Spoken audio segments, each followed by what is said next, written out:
You've blamed President Obama and the Obama administration for colluding with movie companies in order to orchestrate this giant arrest here in New Zealand. Now, is this kind of give and take relationship between Washington and Hollywood all that you say it is, or are you just the exception? Does this really exist? Well, I mean, you have to look at the players behind this case, okay? The driving force, of course, is Chris Dodd, the chairman of the MPAA. And he was a senator for a long time.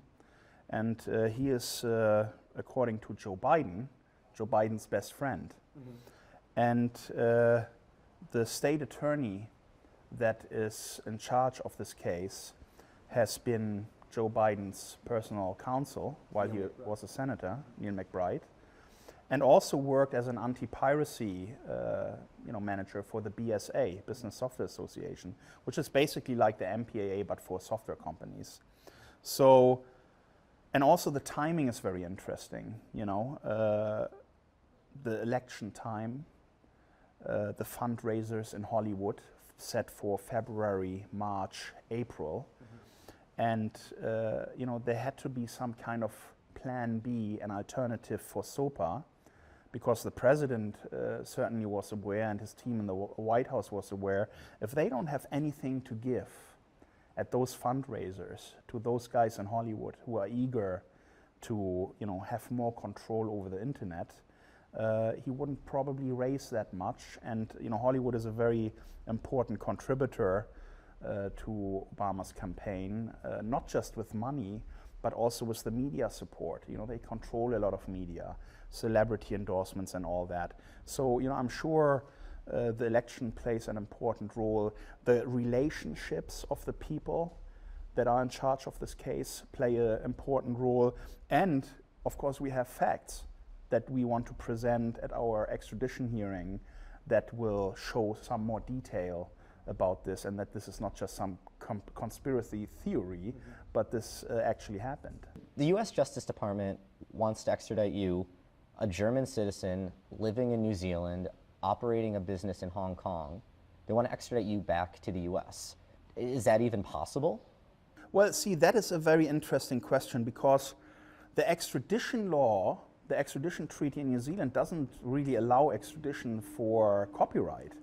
So what they did, they threw some extra charges on top, and one of them is racketeering, where they basically say we are a mafia organization and we set up our internet business to basically be an organized crime network that was set up and structured the way it was just to do criminal copyright infringement.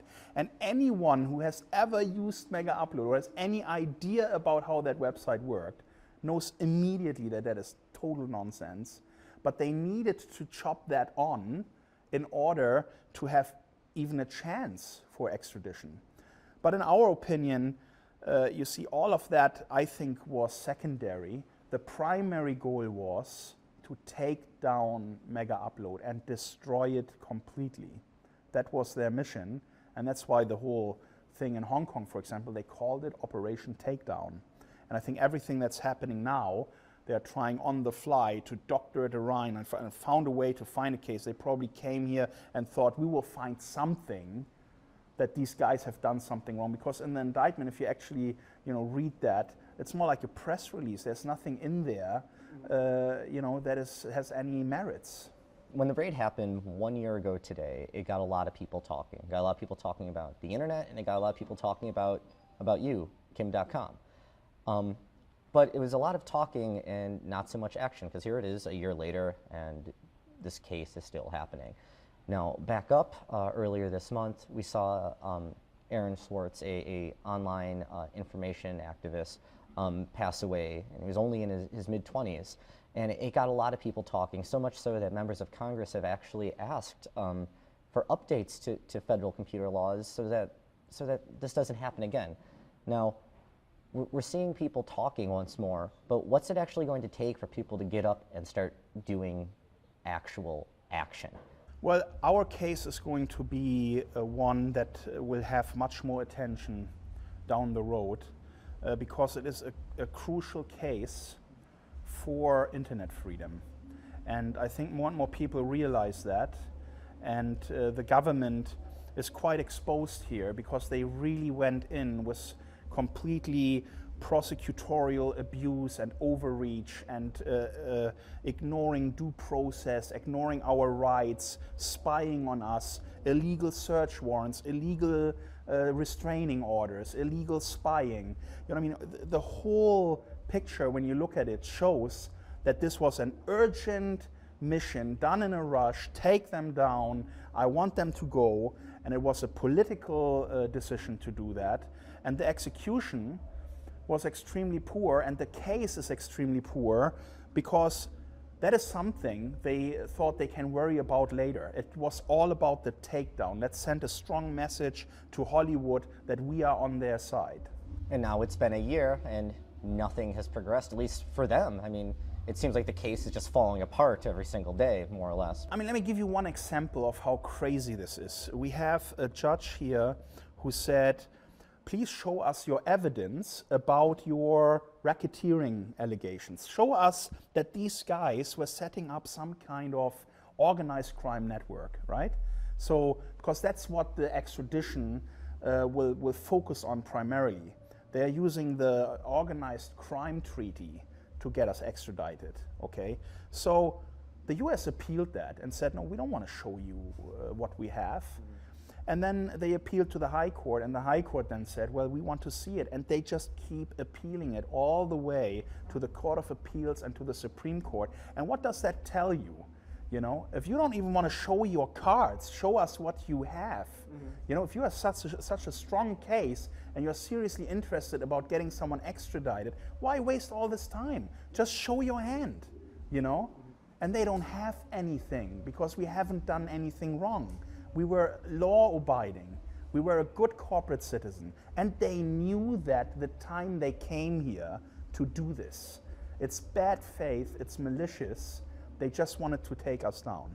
So speaking of internet freedoms, you say that the new program, MEGA, is fully encrypted, and you're touting it as this encrypted program so that people want to use it. Do you think this is even necessary, that right now people need encryption on the internet? How is it even possible that nothing seems safe nowadays from prying eyes? I think it's important for the internet that there is more encryption, because what I have learned since I got dragged into this case is a lot about privacy abuses, about the government spying on people. You know, the US government invests a lot of money in spy clouds, massive data centers with you know, hundreds of thousands of hard drives storing data. And what they are storing is basically any communication that traverses through US networks. And that means they are not spying on individuals based on a warrant anymore. They just spy on everybody permanently all the time. And what that means for you and anybody is if you are ever a target of any kind of investigation, or someone has a political agenda against you, or a prosecutor doesn't like you, or the police wants to interpret something in a way to get you in trouble, they can use all that data, go through it with a comb, and find the things. Even though you think you have nothing to hide and you've done nothing wrong, they will find something that they can nail you with. And that's why it's wrong to have these kinds of privacy abuses. And I decided to create a solution that over time is going to encrypt more and more of the internet. So we start with